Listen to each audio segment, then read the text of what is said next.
season. At Brighton, they stay sixth. They're a point clear of Spurs and Aston Villa, but they still have a game in hand on both of those sides. And Brighton play bottom of the table Southampton at the weekend, so you'd expect them to go on and win that one. Still scoreless in the West Ham game in the Europa Conference League semi-final, so they lead AZ Alkmaar 2-1 on aggregate. And I mentioned that League One playoff, Sheffield Wednesday leading Peterborough by 3-0 on the night, but they had lost the first leg 4-0, so 4-3 to Peterborough, and there's still around 10 minutes to go in that one. If you're looking for a little bit of drama this weekend, look no further than the WSL. The top four all playing each other on the penultimate weekend of the season. Sheban Ahearn is with us. How are you keeping, Sheban? Hi, yeah, very well, thank you. How are you doing? You good? I'm alright. So go on, give us the permutations. Top of the head. Yeah, it could go absolutely any way, couldn't it? It's actually the game that we're all focusing on this weekend, and I'm going to have my eye on because I'm going to be at it, is of course Chelsea hosting Arsenal. Can Arsenal do enough to stop Chelsea? Because at the moment they're looking good, and of course we've got to give huge credit to Manchester United and the job that they've done this season, but now they've slipped to second when it comes to points. Manchester United on 50 points, Chelsea on 52 points. So if Chelsea beat Arsenal, I say they run away with it. If Arsenal can cause the upset and beat Chelsea, Manchester United beat Manchester City, then Manchester United will make some history and go and win the league. So it's actually the penultimate weekend is an absolute belter. So Chelsea 52, United 50, Arsenal 47, City 44. The expectation would be that all four of those teams would win on the final day, but maybe with all the pressure that goes with that, maybe there'll be an upset somewhere along the way. Chelsea, it's in their hands. For a long time they've had games in hand and they've been trying to chase down Manchester United.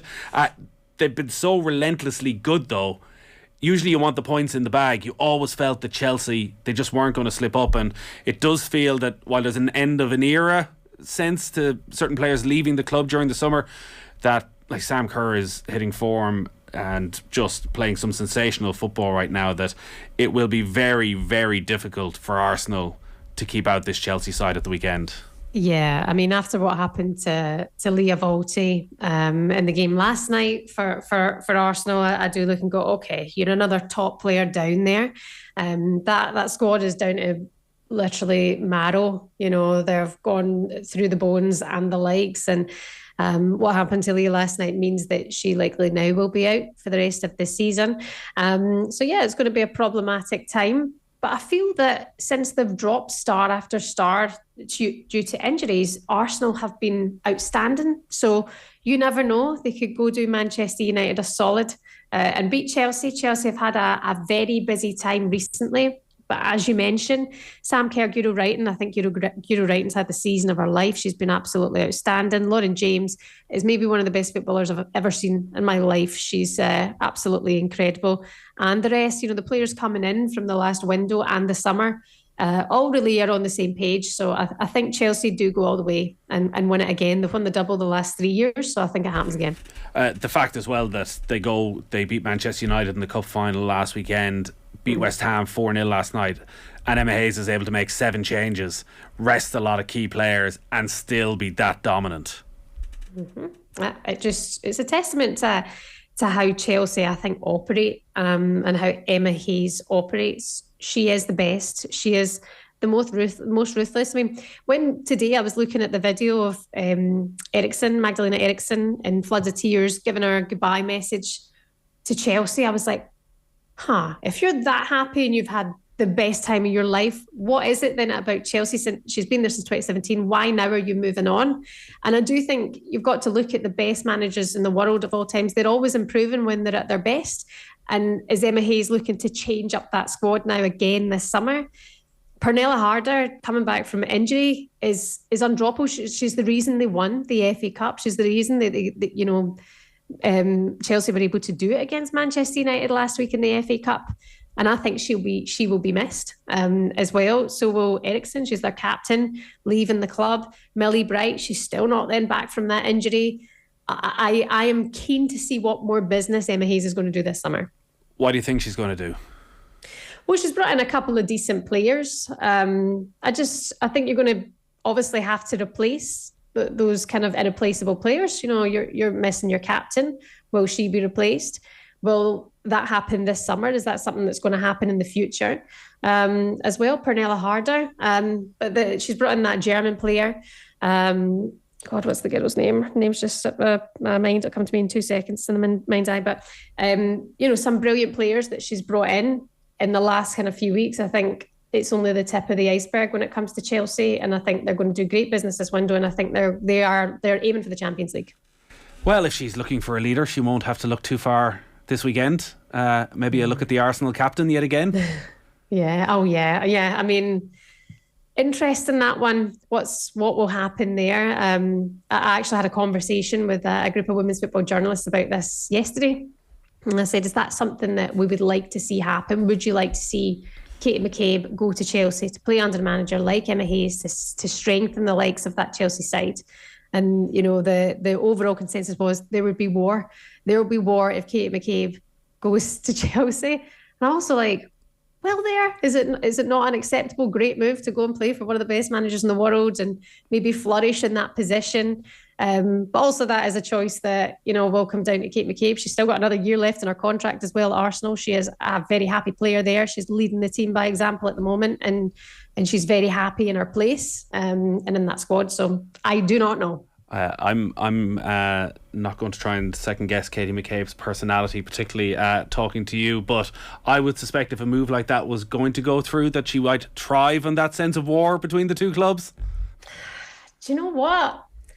Maybe, but also maybe she's the person as well who just enjoys being with the squad and enjoys the challenge there in front of her. And it's been such a challenging season. And I have my utmost respect for her, rising to the occasion. I look at the games that she was missed out. Biggest game of the season against Chelsea at the Emirates. She was on a bench, and I'm sitting there scratching my head going, we're missing something here? Why is that? And she's worked, and players have dropped out due to injury, and Katie has just stepped up to the occasion. And I think she really embodies a captain, and I think she shows that in the games that she's represented, and she's just a massive part of that squad, and there's a lot of love in that side as well. So it would be a very hard decision for her to make, and I don't think she would ever want to disappoint anyone, because she's that kind of person as well. So if Chelsea win this weekend and United fail to beat City, Chelsea will be champions this weekend. Mm-hmm. Arsenal still have an outside chance, so they need to win their two remaining games. They need to beat Chelsea and hope that United slip up twice and that Chelsea don't go and beat Reading on the final day of the season.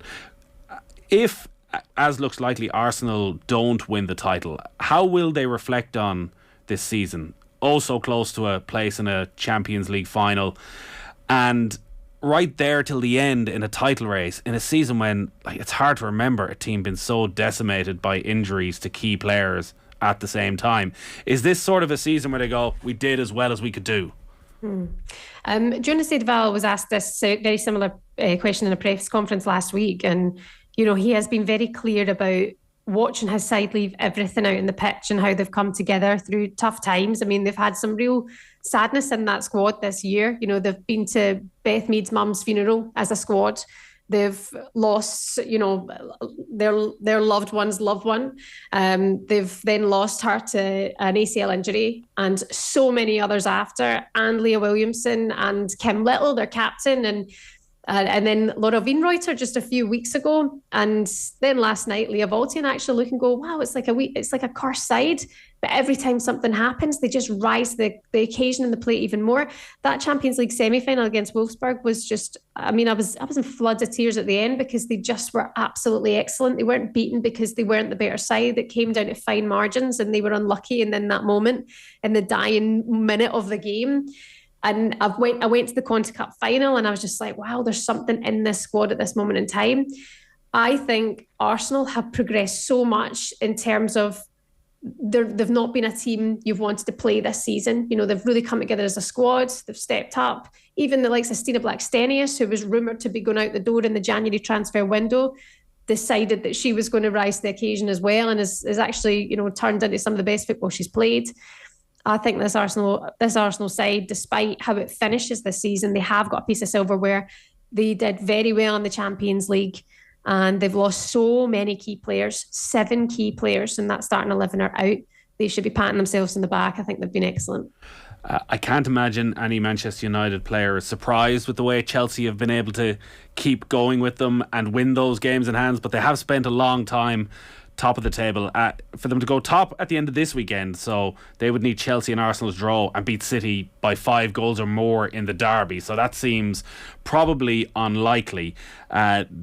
They will be hoping that Arsenal can do a job on Chelsea and that they can get the win over Manchester City. We've spoken a lot about Aoife Mannion on this show over the last couple of weeks. We had Aoife on the show giving us her backstory. Her role at United next season, considering she has been getting game time since injury, she had the full 90 against Arsenal a couple of weeks back. Is it still a little bit too early for her to be getting much game time over the final 2 weeks of the season? Is it something that'll be next year? Actually, we could be possibly looking forward to her being a regular member in that starting 11? Yeah, I think next season it's definitely would look like it would be coming more regularly for her, and I say she absolutely deserves that, and I think she will definitely feature and play a part in the next final games for Manchester United as well. It's funny, Rusha was saying to me, my sister was saying that coming back from that camp in the US and having that bit more time with Aoife Mannion, like what an interesting character she is. You know, she found her like a really interesting person and different, unique. And when the picture came out, when Manchester United had secured their Champions League place for next season, which they have never done before, and Aoife Mannion with a bucket hat on, I was like, she's just such a touch for Ireland to have going into this World Cup as well. I think she features heavily next season, and Mark Skinner, credit to him, he knows what he's doing, doesn't he? I mean, he's got a full squad, to be fair, and Aoife Mannion's worked her way in. We've seen her start a few times as well and really have an impact in that Manchester United side. So yeah, I can't imagine it any other way. How are you calling it then for the final 2 weeks of the season? I think, do you know, the Arsenal-Chelsea one I'm ever so slightly curious about. I have seen Chelsea go to sleep at times this season, and then Sam Kerr just pops up and does Sam Kerr things. So I'm also like, I'm on the fence. It could be a draw. It could easily be a draw, that game.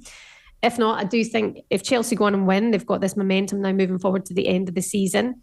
They will go all the way. Manchester United have never beaten Manchester City in a derby, in the league. So I do look at that and go, do Manchester United fall once more, or do they change that because they've made history the whole way through?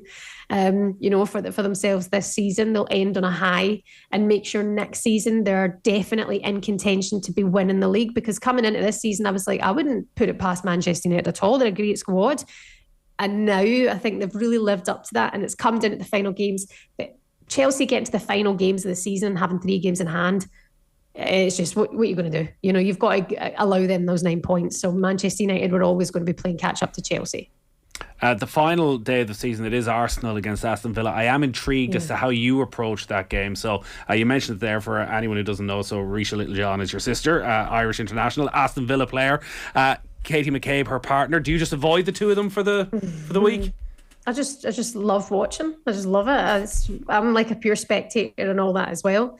Risha's struggling with her Achilles at this moment in time, so whether it's a game that Risha will be featuring in, I'm not entirely sure about that yet. I think she's trying to be as prepared as she can be for the World Cup. You know, going chronological order, she's not been a starter for Aston Villa all season, so I think she wants to make sure that she can be available for Ireland this World Cup and not cause any more inflammation where she can avoid it. And Arsenal, as we know, will be going for the win. But, you know, Aston Villa, credit them, have been a bogey team to so many teams this season. And I definitely think they'll be up for a final day of the season, happy trip back up the road to Birmingham. For myself, I'll be looking at with popcorn thinking, let's just watch this all unravel. It should be interesting. Sheban, I'm sure we will chat to you over the next couple of weeks again as we reflect on the WSL season and of course start properly looking ahead to the World Cup finals. Sam Kerr, who is scaring the living daylights out of all of us, I think, at the moment as to what might happen in that opening tournament. But should be a cracking weekend. Thanks as always for joining us. Thanks, Nathan. Speak to you soon. West Ham, you're heading to the Europa Conference League final. Pablo Fornals has scored in the last minute 1-0 on the night. They lead 3-1 in aggregate against Alkmaar. Going to have to wait to find out who you're playing in that because Basel and Fiorentina looks like it's going to extra time. It is Roma who still lead 1-0 in aggregate in injury time against Bayer Leverkusen, and it looks as though Sevilla Juventus going to extra time as well. Newcastle beat Brighton by 4-1 in the Premier League. Quick break. Football on Off the Ball. With Sky. Catch Spurs versus Brentford this Saturday. Live only on BT Sport. This is News Talk. Dundeal Motors is home to Ireland's largest range of new and premium used cars from all of Ireland's trusted car dealerships. That's why you'll find Audi Wexford on Dundeal,